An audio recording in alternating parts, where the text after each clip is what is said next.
আমি এই মঞ্চ থেকে দাঁড়িয়ে বলছি, মুখ্যমন্ত্রীও দুর্নীতির বাইরে নয়, তিনিও দুর্নীতির মধ্যে, তিনিও দুর্নীতিতে যুক্ত আছেন। পারলে যদি ভুল বলি, পিসি না পারলে ভাইপোকে বলবেন আমার নামে মানহানি মামলা করতে। সুপ্রিম কোর্টে ছুটছে তো ভাইপোকে বলে দেবেন, অভিষেক ব্যানার্জিকে বলে দেবেন, নওশাদ সিদ্দিকী বলছে তোমার পিসি দুর্নীতিগ্রস্ত, পারলে যদি মিথ্যা কথা বলে আমার বিরুদ্ধে মানহানির মামলা করে দেখাও, অভিষেক বাবুকে বলে দেবেন।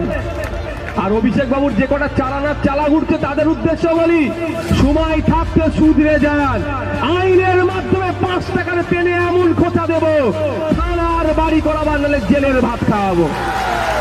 অভিষেক বাবু বাঁচাবে মনে হচ্ছে, উনি নিচে কিভাবে বাঁচবে তার জন্য লাইন খুঁজছে, বারবার পিসিকে দিল্লি পাঠাচ্ছে, মোদিজির সাথে বসাচ্ছে, আর তোমাদের কথা ভাবছে।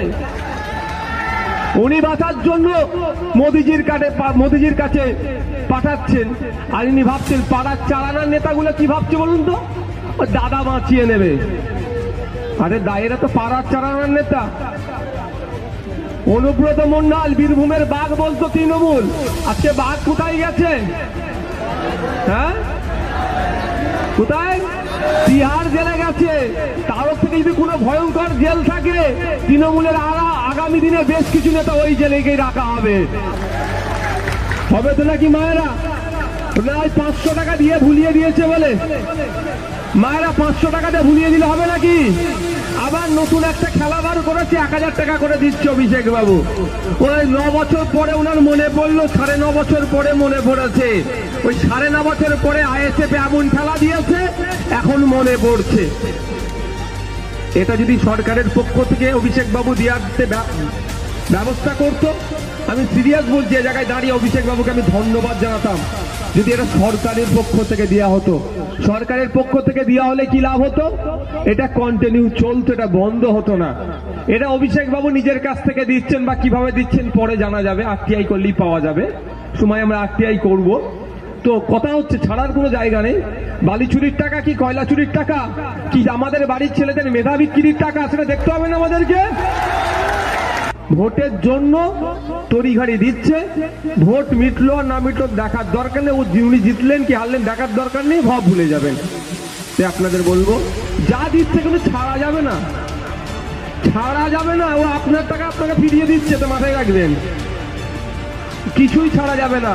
ভোটের আগের রাত্রে 1000 টাকা দেয়, বিরিয়ানির প্যাকেট দেয়, 2000 টাকা অনেক টাকা দেয়, কিছু ছাড়বে না, সব নিয়ে নেবেন। তো যা আছে দে, কিনা সকালবেলা গিয়ে কোথায় ভোটটা দেবে? আইএসএফ এর পক্ষে দেবে, ওদের বিপক্ষে দেবে, মাথায় থাকে যেন আপনাদের। আজকে আমরা কি কারণে উপস্থিত হয়েছি?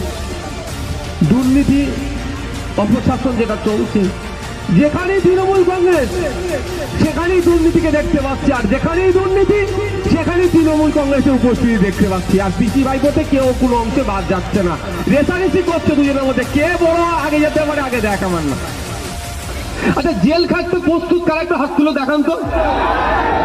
মায়েরা কি জেল খাটবেন না? মায়েরা সবাই প্রস্তুত তো? আপনাদের ভয়টা একটু কাটিয়ে দিই। আজকের পর থেকে হয়তো দেখবেন মিথ্যা কেস দিয়ে পুলিশকে দিয়ে একটু ডিস্টার্ব করাবে শীতকালের সময়। আপনারা দেখেছিলেন কদিন আগে আমাকে কলকাতায় একটা থানায় ডেকেছিল, আমি গিয়েছিলাম, ব্ল্যাঙ্কেট নিয়ে গিয়েছিলাম, দেখেছিলেন তো? আমাকে না শীতটাকে একটু শীত আমাকে একটু বেশি লাগে। বিশ্বাস নেই এদেরকে, মমতা ব্যানার্জি বা উপর থেকে কোনো নির্দেশ দেবে আপনাকে থাকতে হবে। আমি কেউ কম্বল নিয়ে চলে গেছিলাম, থাকতে বললে আমি থেকে যাব, কি আছে? তো আপনাদের বলি, আজকের পর থেকে যদি পুলিশকে ডিস্টার্ব করে, যদি বাড়িতে আসে বলবেন সাহেব একটু দাঁড়ান, 1 মিনিট টাইম দেন, কম্বলটা নিয়ে নিন। হবে তো নাকি না? পুলিশ আসলে ছুটে পিছন দিকে বলাবেন, কা পুরুষেরা ছুটে পালায়, বীর পুরুষেরা পালায় না, মাথায় রাখবেন। বলে রাখি, জামিন তো করাবো, জামিন করি কি ছেড়ে দেবো নাকি? কি মনে হচ্ছে ছেড়ে দেবো? মিথ্যা কেস কদিন চলবে?